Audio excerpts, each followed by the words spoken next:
Good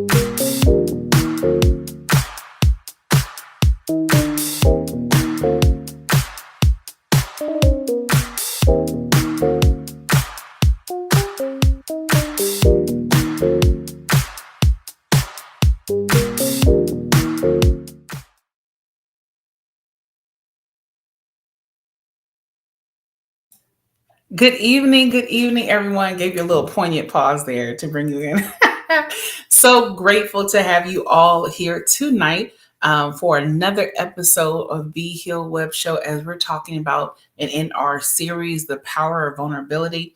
I am your host, Camille R. Perry, and I'm so excited. This series is already off to a phenomenal start.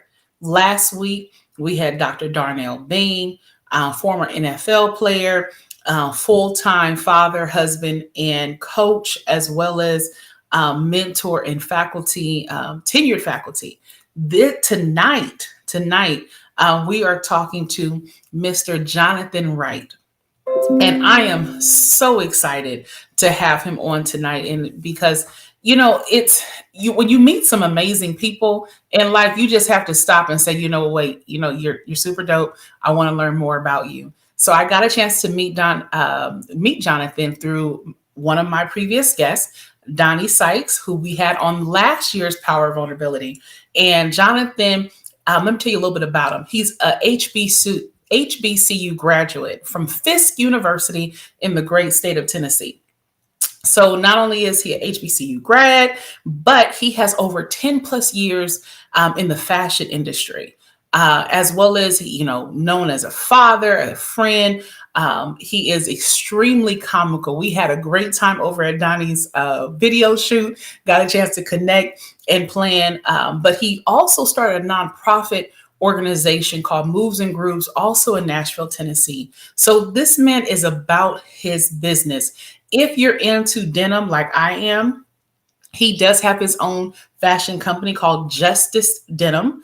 And so I know right now they're doing like something really special and significant for the queen herself, Miss Janet Jackson, the queen of pop. However, you want to check them out. So we're going to drop links in throughout tonight. But that's just my little tea on our guest on tonight. But I'm going to bring him in so you get to see him. You'll get to hear from him. And he's going to talk about his evolution, his life story, evolution from fatherhood, but from being the student to the teacher, then back to the student. So let's go ahead and bring him in. And remember, you all, let's get in these comments. If you're on Facebook, share this. If you're watching on YouTube, thank you. Welcome. Hit subscribe so you don't miss not one single episode of Be Heal Web Show. Let's go ahead and begin. Jonathan, hey friend. Hey, how are you? I'm good. How are you? I'm pretty good. It's good to see you. You're looking good. Listen, I'm trying my best, to do what I do.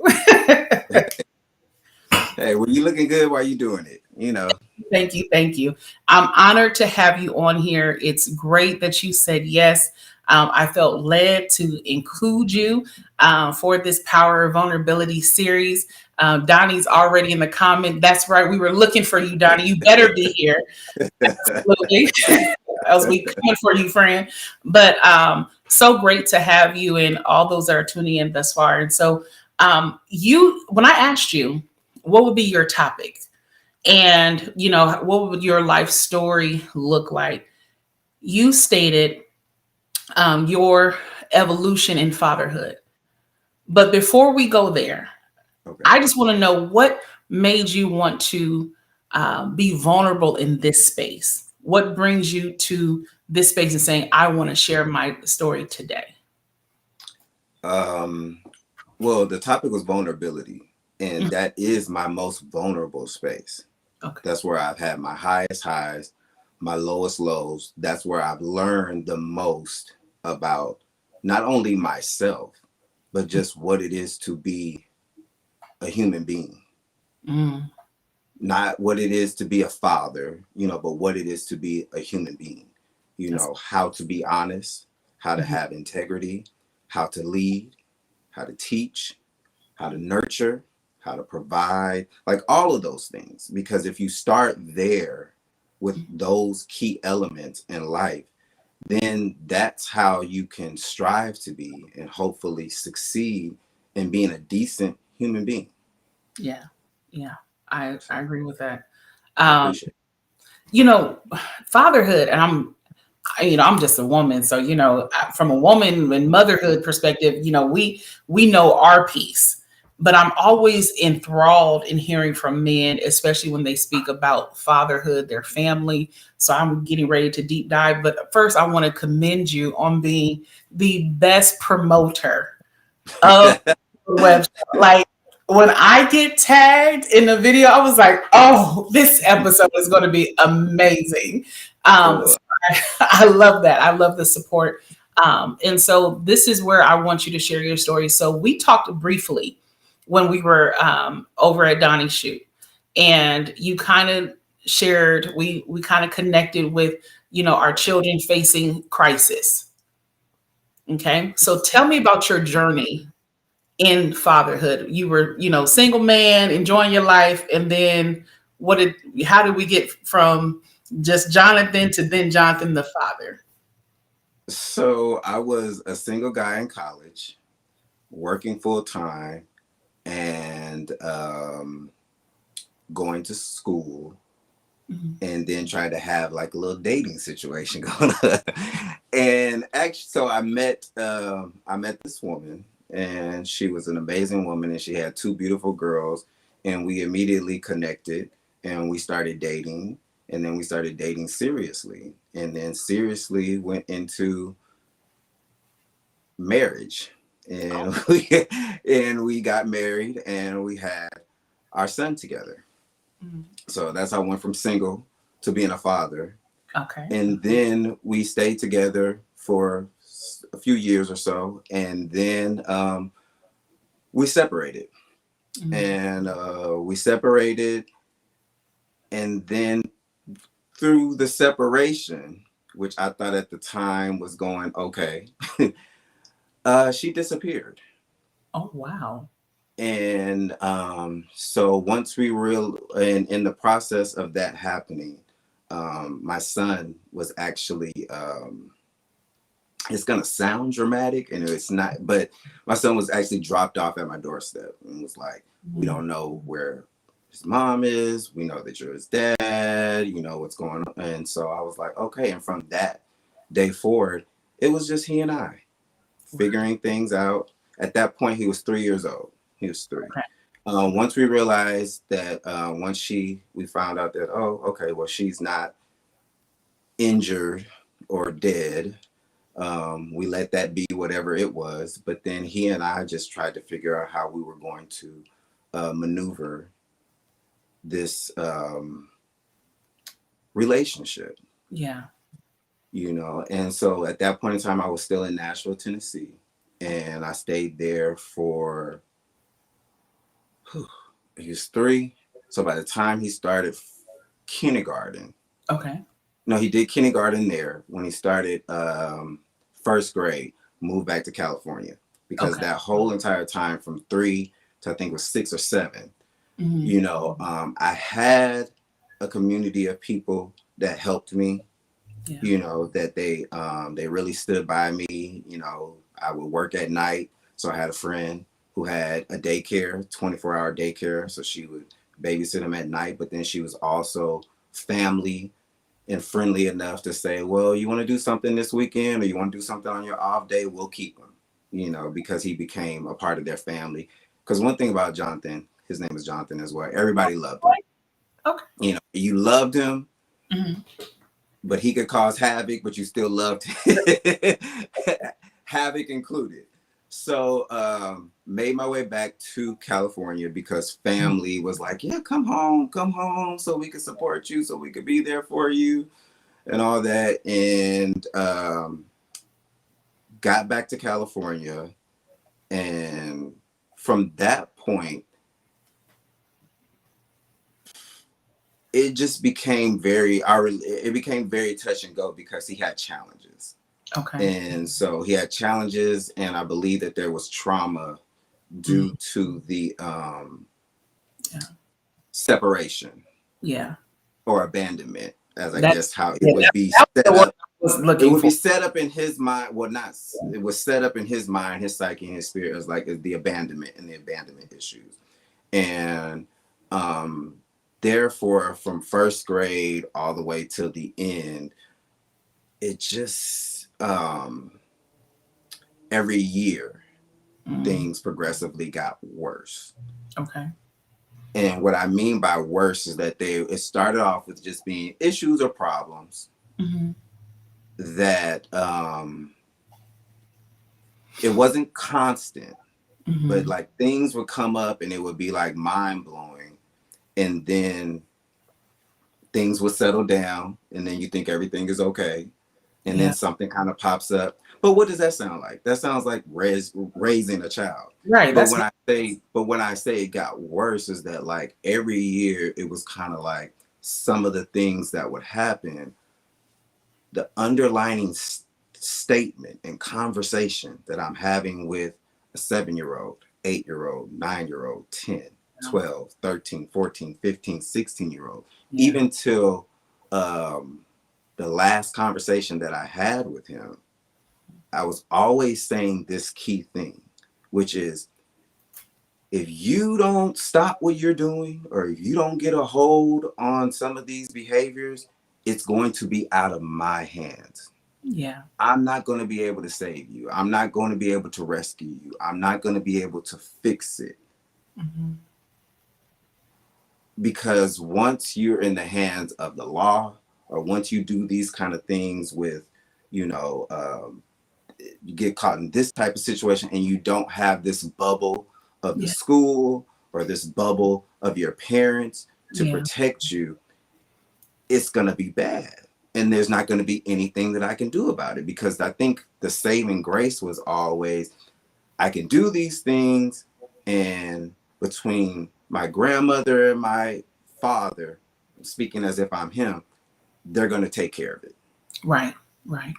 which is what always happened, Mm-hmm. you know. So that's basically what that journey was like. There were good and there were bad times, but it was just it was very challenging. It was very challenging because when I speak about vulnerability, Mm-hmm. why this is so vulnerable for me is because at that point, when he's 3, I'm really trying to figure out not just how to raise a Mm-hmm. child, but how to raise one on my own by myself, because that wasn't a part of the plan. Right. Even when we separated, it wasn't a part of the plan. We were going to do this together, Yeah. you know. Yeah. So doing it all by myself, but then also trying to figure out how to have a life Mm-hmm. and a dream Mm-hmm. and a career of Mm-hmm. my own, Right. Right. you know. And so I found myself a lot of times like not knowing what the hell to do, not knowing what to say, not knowing what to do, and just, you know, trying to figure everything out, because I was dealing with some things that a lot of people didn't get and a lot of people didn't understand. Yeah. And I love Black people, but their solution was always, I don't know if I can cut. Are you whooping his ass? Like, No, go. are This you is beating? vulnerability. Go ahead. Yeah, Be yeah. free. Are you? Are you? And trust me, I was, to the point Mhm. where I had to stop, because I realized is that It it's wasn't not working. working. It's Yeah. not. Once I realized that that this is not working, I was like, I have to stop doing this, because now what this is doing this is that it's really making it so that I can never have a real true relationship with him. Yeah. Was not trying to be his friend, but Right. I still wanted to be in relationship with my son, because like it was just making him mean and making him mad and then making him resent and hate me. Yeah. So then I said, okay, I got to figure something else out. What I skipped over is what I want a lot of people to understand, that even through all of this, Mm-hmm. from first grade, was always in therapy and counseling, Wow. medication, Mm. psychiatrist, like all of those type of things, boot camp, Mm. you know, outreach programs. At one point in time, we were going to, he had therapy session, I had a therapy session. We had family therapy, and then people would come to the house once a week. Yeah. And those same people, some of them would be at the school, checking in on them, checking up on them, and all that kind of stuff. So let me ask you this. He bore your name. You had your name. Right. Along the parenting journey, oftentimes we'll see a reflection of ourselves in our children. Looking at it, what did you notice that he took from you, or was a trait that you generously, unknowingly passed down to him? He looked just like me. he would even say, he was like, we look alike, but we act nothing alike. And a lot of people would be like, no, you're wrong, because when I was coming up, I was in trouble a lot, but it was a different type of trouble. Yeah. It was a different type of trouble. My thing was I was just always challenging authority. And coming up in the 80s and the 90s, that was something that you did not do. I was having a conversation with my sister the other day, not the other day, but maybe a couple of weeks ago. And basically how I was then would be 100% acceptable in a classroom today. Okay. And would be the norm. Okay. Coming up in 80, you did not have a voice. You Correct. did not have, you were to come in, sit down, learn, sit down, do what was supposed to be done, whether it was right or whether it was wrong. And I would question things. I would question things all the time. Well, why is this? And why can't we do this? And why can't we do that? And then they took that as disrespect. So then there was, then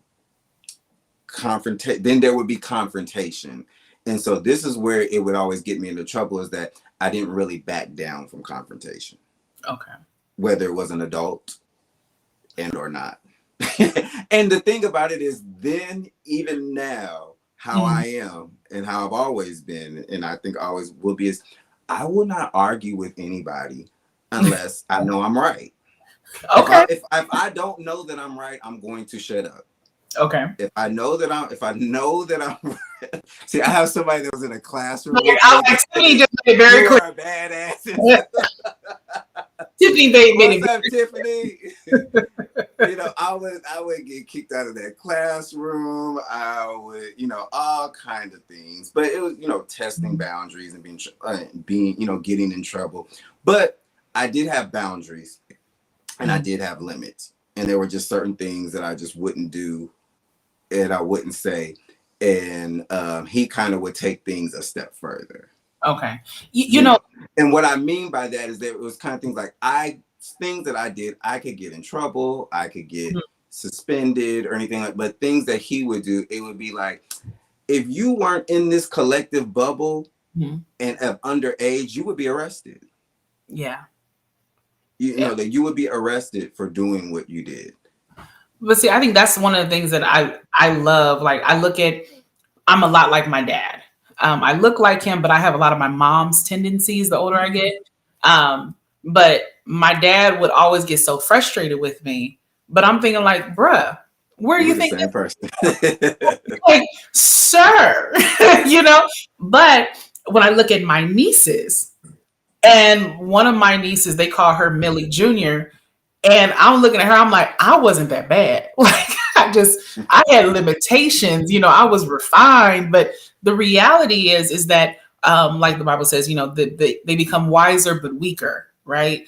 Each generation is wiser, but weaker, in some particular area or facet or another. And so, your son was given, technology early on, like we were. We weren't given technology. We had to earn our Game Boy. We had to earn the internet. We had, they came out with all these things. They got a chance to have all this accessibility, social media. So I'm sure that caused some additional pressure in the home too. And our situations were similar. So basically, I guess if we're going to dive into this, he was abandoned by his mother and I was abandoned by my father. Oh, now the reason why I always would say like these things, never really connected to me until you just kind of like break it down and say, well, it is what it is. because I came from a place to where, and the reason why in the beginning I didn't really take his abandonment issue seriously, which is my fault. I'm going to admit all my faults. And I wasn't really sensitive to it because I came from a place to where a lot of people did not have their mother and their father. Yeah. I knew people that lived with their aunts and uncles or their grandmother or their grandparents or were in foster care or in group homes. I went to all of that. I didn't have my dad, you know what I'm saying? I did have my mom, and I did have a very, very, very close relationship with my mom. And he did in the beginning, and then all of a sudden it was just gone. Yeah. And so you can never say, well, I guess, not trying to compare, but trying to find understanding in that, which is what I'm doing now, and which I probably was trying to do, later on. But in the beginning, I did not have any type of sensitivity towards that, because I looked at it as that, there shouldn't be nothing wrong with you. Like this, you know what I'm saying? There shouldn't be any issue. There shouldn't be any problem, which is a big mistake on my part. Mistake on my part. I think a couple of things. Hindsight is going to always be 2020, right? But to be fair, it's hard to be empathetic in a situation where you feel like, but you have what I didn't have. Right. And then, but on to your son and anyone else who might, be in the same way. You have something that I didn't have, and that was the mom portion. And then one of the things that you already hit on, and I'm glad we touched on it, the abandonment. Abandonment is a real significant pain that millions of people never truly heal from. They never truly process it. It's still like it's still a sting. It's still a scab, an open wound. It's still a problem. And for the listeners who are tuning in tonight, those who don't know you, you're referring to your son in past tense. The conversation is past tense. Can you share what transpired so they can be aware of what has happened? Right. So, I'm trying to think where to start. I guess I'll pick up where we left off. So I'll just say that basically, as I stated, there was a troubled life. Yeah. There was trouble going on there, like in trouble in school and all that kind of stuff. And I'll also go back to saying that with that, the abandonment issue, I was always trying to overcompensate and make up for what he had lost. So therefore, there started to become issues between the two of us, because I'm working double time, overtime here, you know what I'm saying, in every way, from a financial standpoint, from an emotional standpoint, from a mental standpoint, to try to give you what I know you did not have. Yeah. Not knowing that I can be a good person, I could be a good dad, I do it, but I'm never going to be able to fulfill that void. That exactly. So in trying to do that, I'm driving myself crazy, and then looking at him like he's crazy, because I'm like, what's the, part of also the reason of moving back to California was so that he could have somewhat of instead of me inserting at that time different women into his life. Right. I wanted to have consistency. Basically, I wanted my mother. Yeah. My mother was that, because she's the most nurturing, caring, kind, sweet, giving person. And she doted on him and spoiled him. But even all that she did for him and all that I was trying to do, we could not replace his mom. Ever. Yeah. And he did not have the language to say that to us. So it was the behavior that was continuously saying that I don't give a damn what y'all doing. Right. Y'all are not her. You can't be her. Whatever you give me, whatever you do for me, however you are there for me, you can't replace her, and I'm pissed about it, and I'm mad about it. So all these things are like, but I'm not looking at it as that's what it is. I'm looking at it as this. Why are you always acting up? Like, what's the problem? Like ungratefulness, you know? Exactly. Yeah. Yeah. Exactly. It's like what is going on? So fast forwarding to like I said, every year Yeah. things just like seem to get worse. And it wasn't until 2015 that he started using drugs. Started off like experimenting with marijuana. Okay. And that's when everything took a turn for the worse. Hmm. He started smoking weed, and after smoking weed, that was when he started running away from home for days and weeks at a time. Wow. So, and at that point, when the running away came into place, it went from weed to other things. Right. And so then that started the spiral, which then landed him into juvenile hall, which then put him in this in and out of juvenile hall for about 2 years. Okay. And then when he finally gets released on his 18th birthday, he doesn't make it to his 19th birthday. Wow.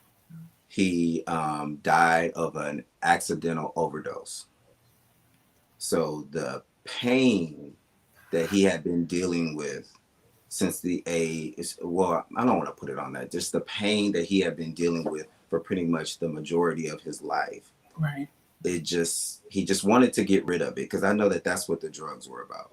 He wanted to be done with that. He wanted to, he didn't want to be in pain anymore, because a lot of people, many people outside of just people that have never heard me say this, and a lot of people may not like it because they won't be able to understand it, but we're being honest and we're telling the truth and we're being vulnerable, but it is the truth.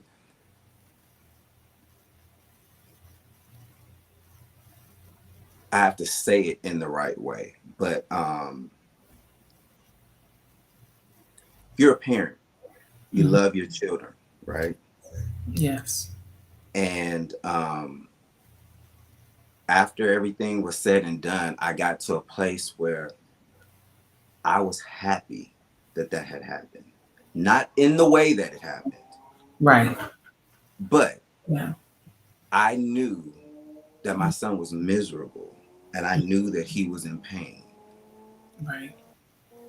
And if this is what it takes for him to be free of that, and this is what it takes for him to finally be at peace, Right. then I'm going to be okay with that.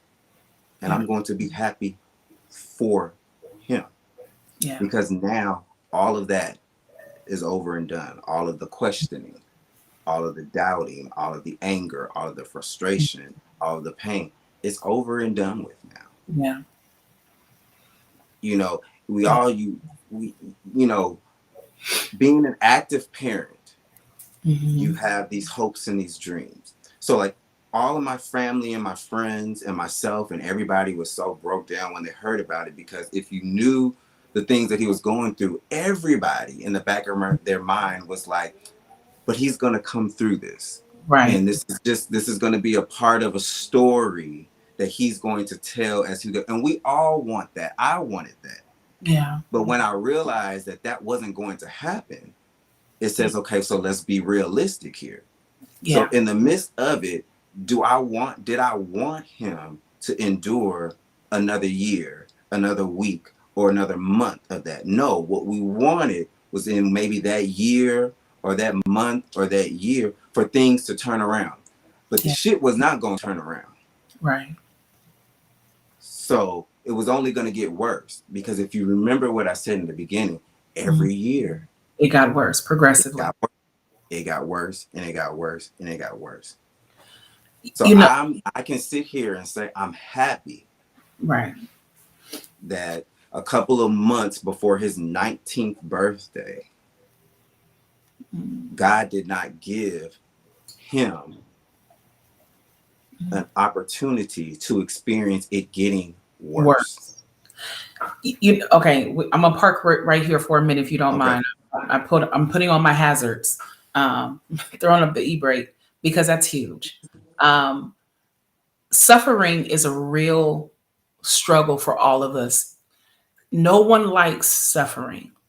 No one likes pain. No one, I don't care how many tattoos someone or they, oh, I have a strong pain tolerance. This kind of pain, this kind of suffering is not enjoyable. And addictions is just as much of a disease, a deadly disease as cancer and anything else that we deal with. And I can empathize with you with the situation I'm currently dealing with my goddaughter, where there's been times where I'm like, God, I just don't want her to suffer anymore. Right. But no one wants to bury their child. It's not natural order to bury your child. Normally, the children are supposed to bury the parent. Right. But clearly, what I love what you said, God didn't allow him to see worse because we don't know what could have happened. Like you stated, it was an accidental overdose. He probably went in with intentions of just getting high, going back home and hanging out with dad and granny and calling it a day. And we wouldn't know what would happen the next month, the next day, the next year, whatever. And that's where I'm like, the sovereignty of God, even in this situation, allowing your son, you know, even his life, his legacy, even though we feel like it was a short time, but here we are, and you're able to help someone else now. I'm sure you have a testimony where you can help someone maybe identify the signs of what can happen when issues aren't being dealt with, or how to have empathy to a parent who is dealing with this same type of challenge, or mental health awareness. I'm sure this has sparked something in you where you're able to give back and share. Yeah. To be honest with you, so going back to the title of what we were speaking of is that I started out in my mind Hmm. being, well, in every fight, my mind, my body, my soul, of being his father and being his teacher. Hmm. And then I got to this point to where he was the teacher. Hmm. He was teaching me, in a roundabout way of, and especially even in his passing, it did the most teaching because it was teaching me to where I needed to do exactly, I needed to start being vulnerable. I Yeah. needed to start being honest with myself. I needed to start telling the truth 100% because what I realized is that, you know, I'm not where I want to be and where I need to be Mhm. because of that within itself, not telling the truth, not being honest, blocking blessings, Mhm. not being vulnerable and saying exactly what I need or what I want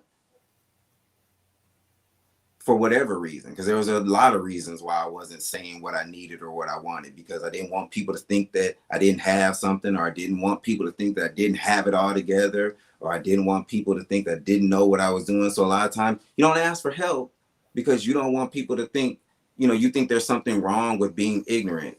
At this point in time, I know nothing about, I know nothing No, about nothing. what you're Know speaking everything. of or what you're talking about, but let me sit here like a sponge and soak up all this knowledge and soak up all this wisdom.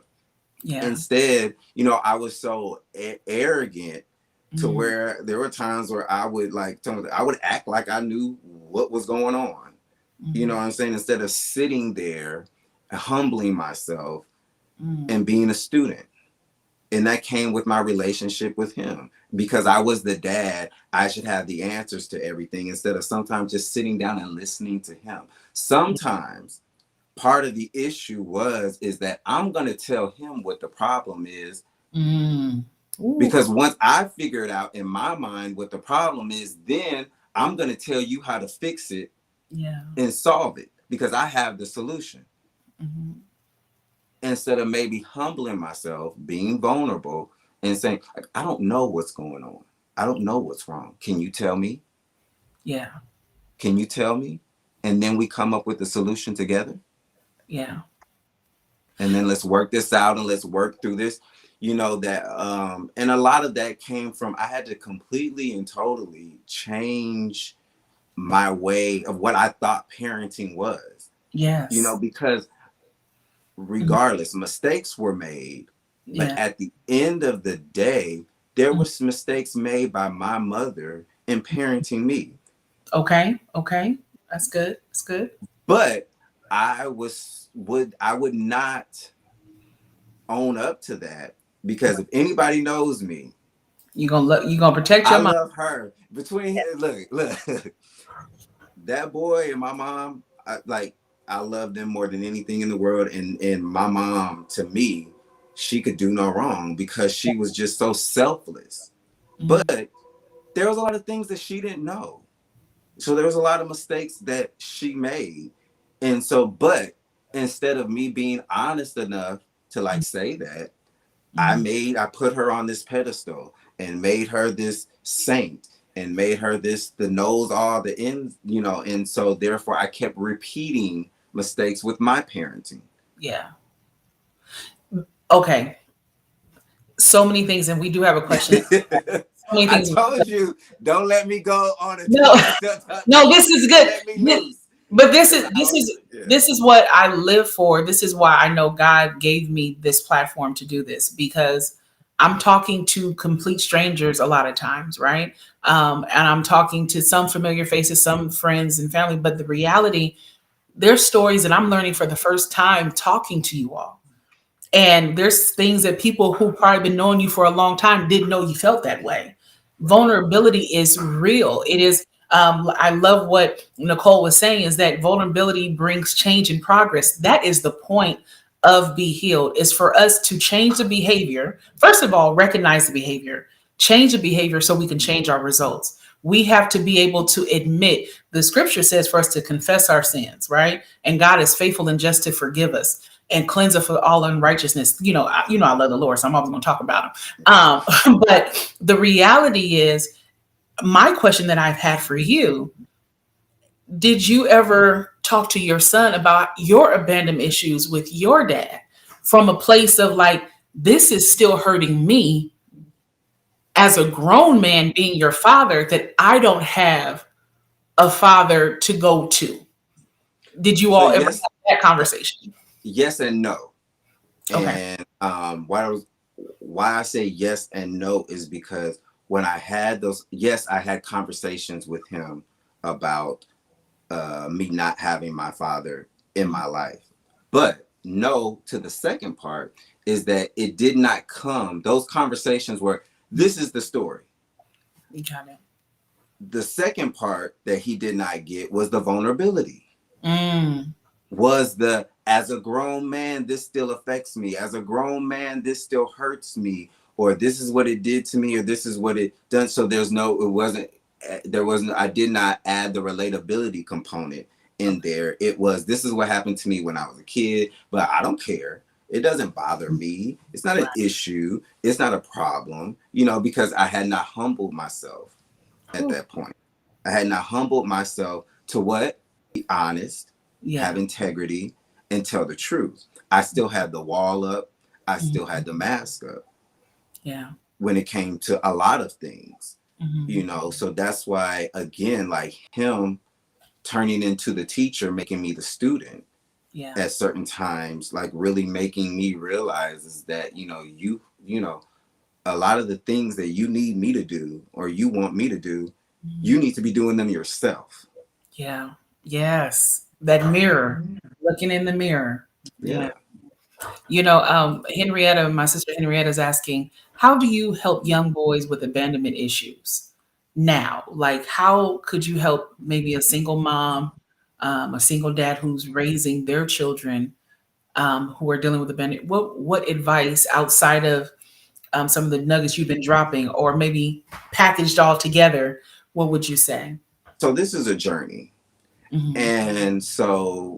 And I'm in the beginning stages of that part of the journey, because part of my issue why it took me so long to do this with anyone, you're the first person that I've had this type of open forum, yes, conversation with. Usually it's in very private places with certain specific people. um I don't I wasn't able to help him Mm, because we all know what the outcome was. right. So there's no happy ending here. Mm-hmm. So the journey that I'm currently on is trying to figure out the answer to that question. Yeah.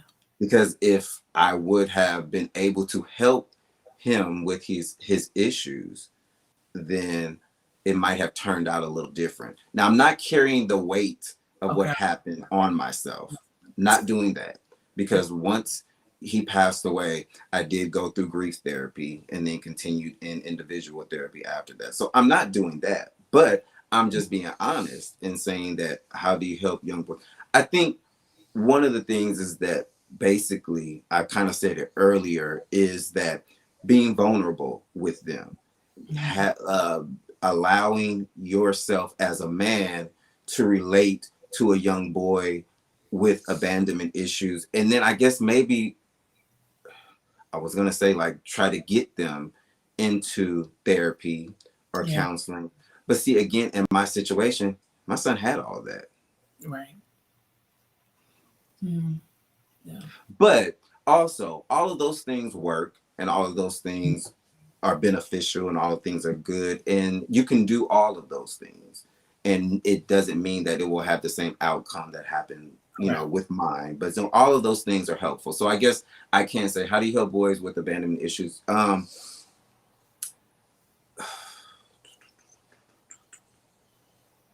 I guess as whether you are a grown up, a parent, or anything, you come across any type of child or any type of young man who's been abandoned, is just as much as you possibly can, Mm-hmm. speak over them in a very positive way and lift them up as Yeah. much as you possibly can, because what comes with abandonment issues is somebody being very, very insecure Yes. because they're lacking something. So do as much as you can to let them know that they're not enough. I mean, that they are, that they are enough, that they are more than Yeah. enough, and that the things that they say and the things that they do, that it has meaning and that Mm-hmm. it has value. Um, because I know that I did that at times, but I did more of, why are you doing this? Yeah. And why aren't you doing that? Mm-hmm. And what is wrong, and what is this, and what is that, and just being more positive. Yeah. And I really did feel I got to a point in his therapy journey where I just sat down with somebody and I said, I'm tired of policing him. Can I Yeah. get to a point where I can be his dad?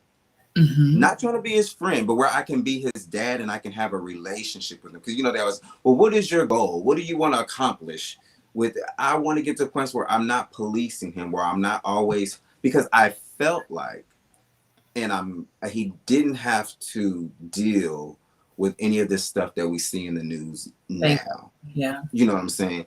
But I was always trying to prevent that from happening. I was Right. always trying to prevent, him being a loose cannon and saying the wrong thing in the wrong situation to a cop and then them killing him, or Mm-hmm. him being injured in that type of situation. So I was always, you can't do this and you can't do that, and you're not doing this, and no, don't do this, and that. Just be more positive, Yeah. just be more loving, be Mm-hmm. more caring.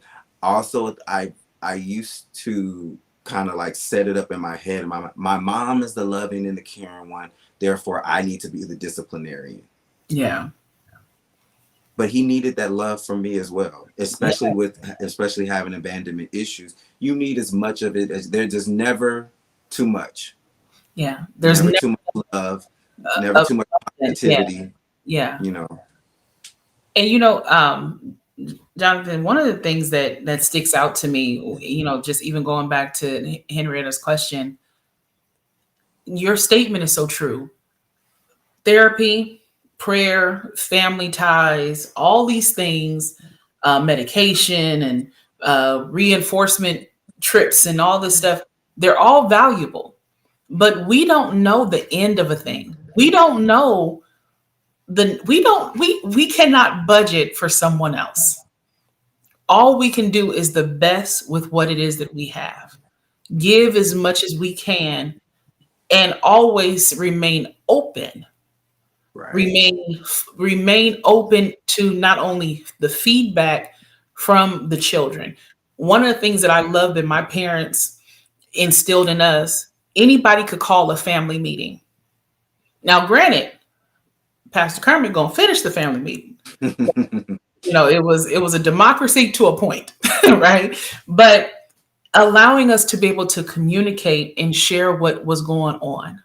So to answer and to piggyback onto your answer to Henrietta, the vulnerability, the abounding in love, the compassion, and then being still enough to admit I don't have the answer. And I think to myself how I would have appreciated hearing more at a younger age when my parents didn't know something versus them feeling on demand that they had to produce something. Right. Because I find myself as a mom, as a godmom, as an advocate for my children, I'm telling them I don't know. And the freedom in that, because then we get to learn and grow together. So, Henrietta, and to any of the viewers listening, never feel that you have to have the answer because we are fallible, finite, and human. We won't know the answer. God knows. So ask him, Lord, show me how, and position yourself to receive. And that's really, really good, because I would kill myself before I admit that I didn't know the answer to something. Before and I would also stress myself out, because they would call me and they would call me and say, well, this is going on and that was going. And so my whole thing was on the whole ride over to whatever, I'm brainstorming, trying to figure out what is my solution, what is my answer going to be. Yeah. What and never walking into a space as a Black man saying, I don't know what to do.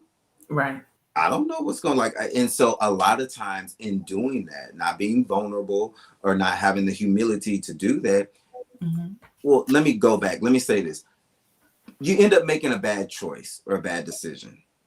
And three things come into part when you make a bad choice and a bad decision. It usually comes from ignorance, like not knowing any better, and fear, being scared and afraid, and then not being honest, dishonesty. You put those three things into making a choice or a decision, and 9 times out of 10, that choice or that decision is not going to work out great for you or anybody else involved. Right. Yeah. So so that's really good. That's really good. Is and it's okay. That's another thing, is I think it's okay to not have it all together. It's okay to not know whether you're coming or going sometimes. Yes. Because when you're honest enough to admit that and you sit down and shut up, you might learn something.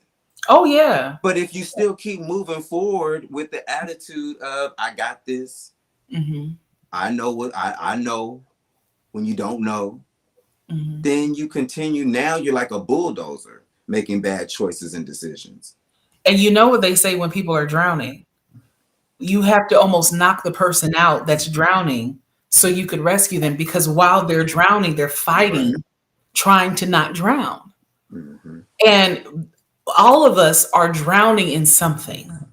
Right. And we have to, I was going to go back to there's so many scripture that pops in my mind.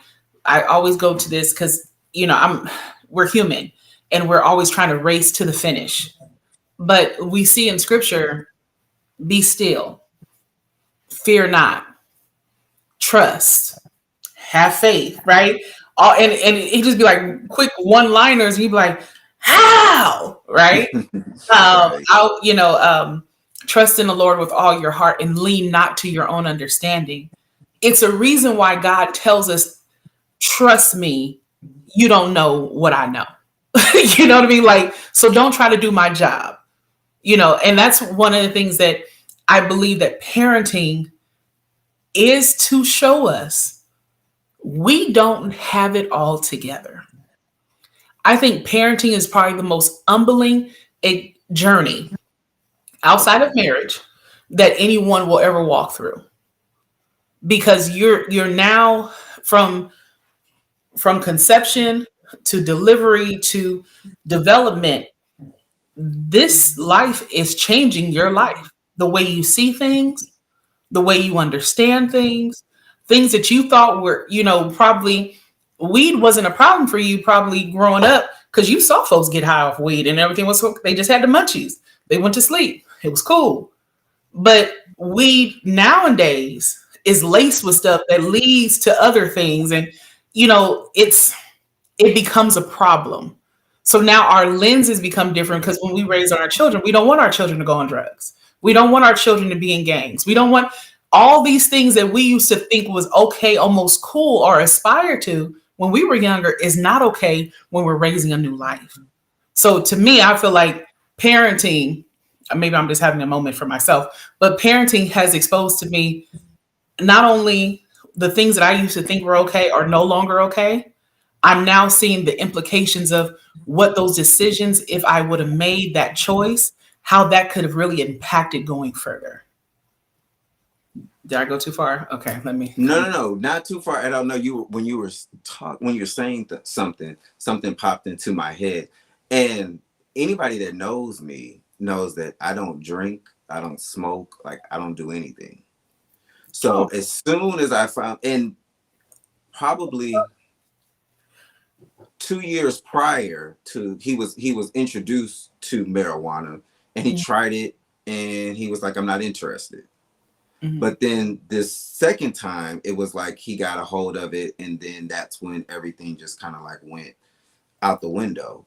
But Mhm. what I will say is, when that happened, since I don't know anything about it, I took him immediately to Narcotics Anonymous. We started going to those meetings, and I think that he was meeting out, meeting and therapy and counseling out, because I'm always like looking for a solution. If there's a problem, we got to find the solution. Because one thing that was always very present with me when it came to parenting Mhm. was that you are supposed to guide them, you are supposed to lead them, and you are supposed to always catch them if and when they fall. Right. And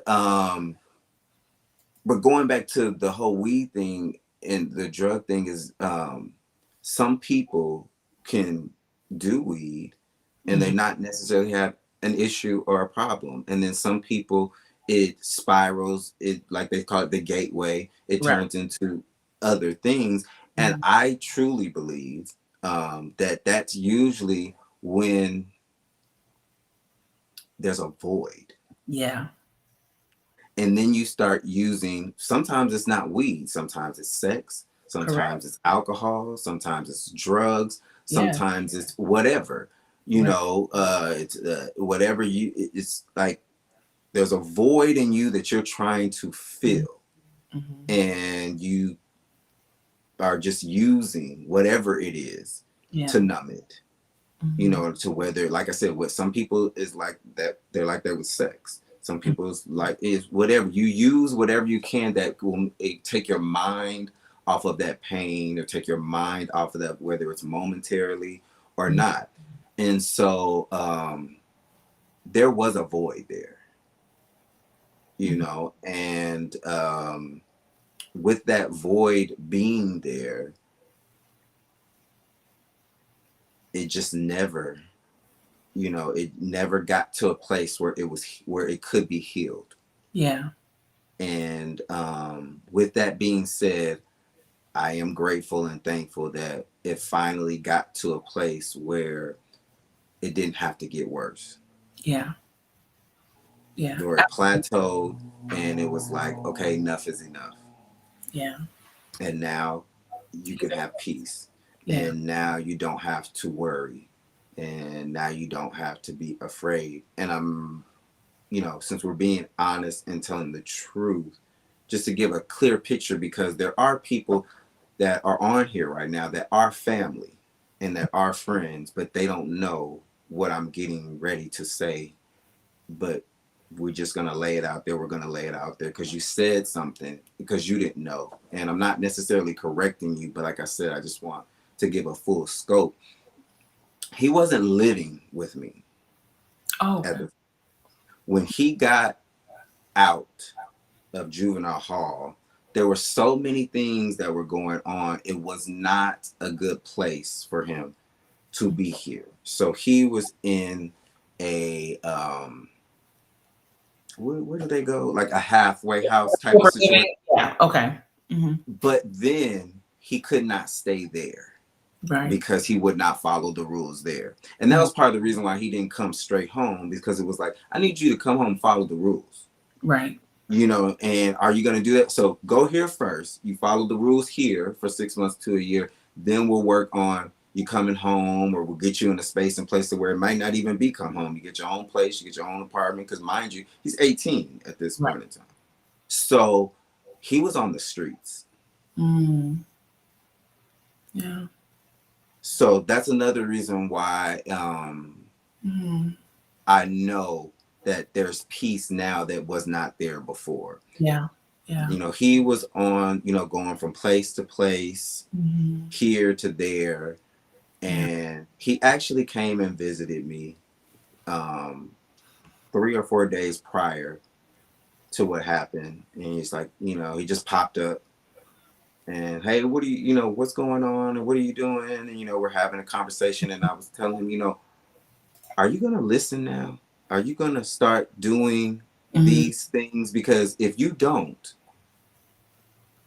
I'm gonna get one of two phone calls. I'm gonna get a phone call that you're locked up or in jail, or that you've passed away. 3 or 4 days later, I got the phone call. Wow. And they found him. They found his body in a parking lot. So to know that you're in a parking lot in the middle of the night doing drugs, you were in a lot of pain. Right. You were in a very, very, very bad place. And I only wanted to add that just to, to say that, like with my statement, I know you didn't want to be there. Yeah. I know you don't want to do it, so that you don't have to spend another moment doing any of that for that to be over. Yeah. If that's how it has to be, I can 100%, I can accept that. Yeah. I can be at peace with that. To know that that's where it was at and that's what was going on, for that to be over, I'm okay with that. Yeah. I want to share one of the photos you gave me of your son. And the audience, just want to throw this in here. This is a beautiful, yes, he definitely is your twin. But I think this should serve as a point of revelation. And thank you for your trust, your openness, your vulnerability in sharing your story, your truth, for parents and family members who are rearing and assisting in raising children, and young people, young boys, young girls in this day and age. Let this be a place, a testament of, you can do all that you can, and the ending might not go as we desire, but it's okay. I love what William said earlier. We have to ask God to show us how to raise these children. We don't have the blueprint, but he does. And so just looking at the life that you and your son have, and and you were able to experience that and share that with us on tonight. I just want to say thank you. Thank you. Thank you. Thank you. I know there's a book in you. So I'll be waiting for that to happen. I'll be looking for more information coming down from you, maybe even doing some live talks and live course and sharing, because you have, like, this is a ministry for you, because your journey, when you mentioned about the void, I kept thinking about that saying, we all have a God-sized void in our hearts that only he can fill, and sometimes it takes a lifetime for us to recognize that. But we're grateful to God for the 18 years that the Lord blessed you to have with your son. We're grateful for the lessons that he's yet teaching you posthumously in this walk of life that you're on. And so I just want to say thank you, Jonathan. I had no idea that this was the first time you're sharing this. And so I'm honored, I'm humbled, and I'm thankful that you trusted us here at Be Healed Web Show to do this. I just quickly, because you're wrapping up, right? That's a wrap up.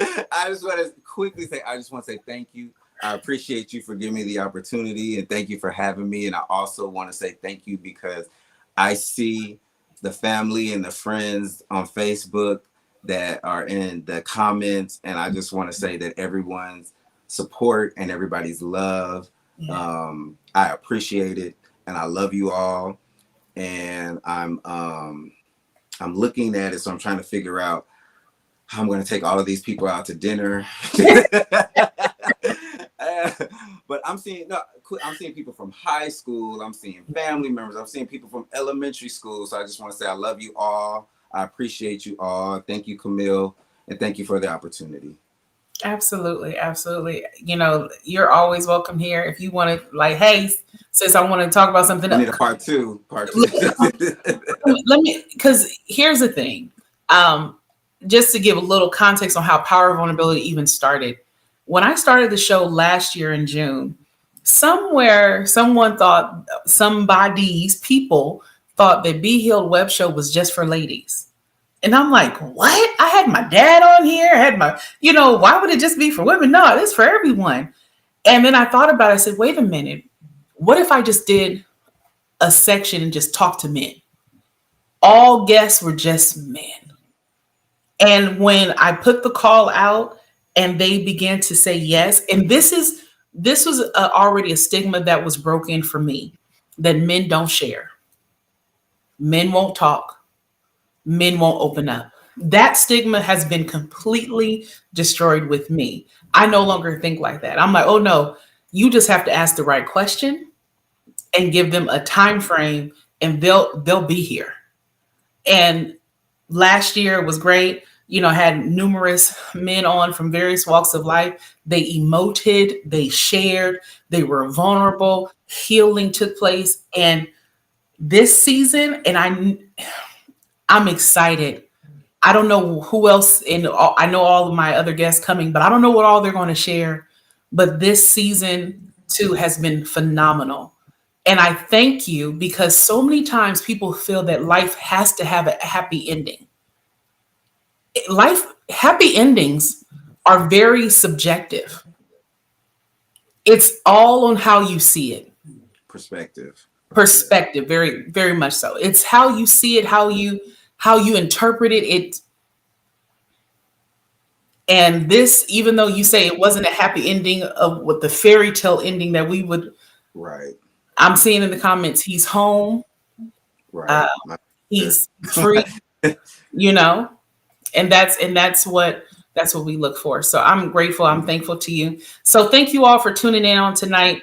I appreciate each and every one of you in the comments. I'm not closing out till I recognize everybody's comments. So, and as I'm wrapping up, I am going to share with you all next week's guest. We have Mark Harrison. He's going to be sharing his story, and look for posts there.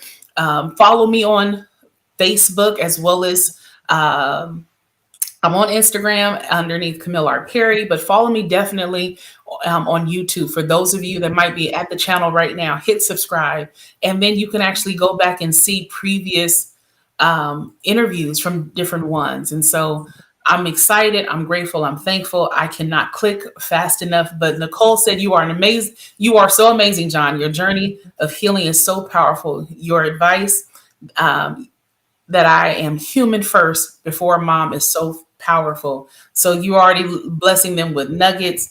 Your family's on. She's dope. She's dope. She does therapy and counseling and all of that for a living. I went to high school with her. Nicola's dope. She reached out to me. I saw her right after it happened. She's like, "You need to talk to me. Call me. You know, this is what I do." And so just hit me up. You wanna unload on me, all of that. Yeah. So I just had to throw that out there too. But I'm sorry. Go ahead, wrap up. Sorry. No, look, I'm a preacher's kid, so we get like 3 rappers before we close. So we're good. The music about to come on in a couple of seconds. You've been tuning in. You know how this works. I love it. Thank you so much. But great understanding, great teaching on that you shared on tonight. And with that being said, I hope you all will tune in next week. Same Be Healed time, same Be Healed channel. I'm excited for it as we're going through week 3 of Power of Vulnerability with Mark Harrison. So until next time, may God bless you. May his face continue to shine upon you and give you strength. May he continue to walk with you in your coming and going. And even as you rest in slumber and sleep, and when you rise in the morning, may he continue to love on you with his everlasting love. And may you witness his grace and his mercy profoundly in your life. Until next time, be blessed and be healed. We'll see you. Good night.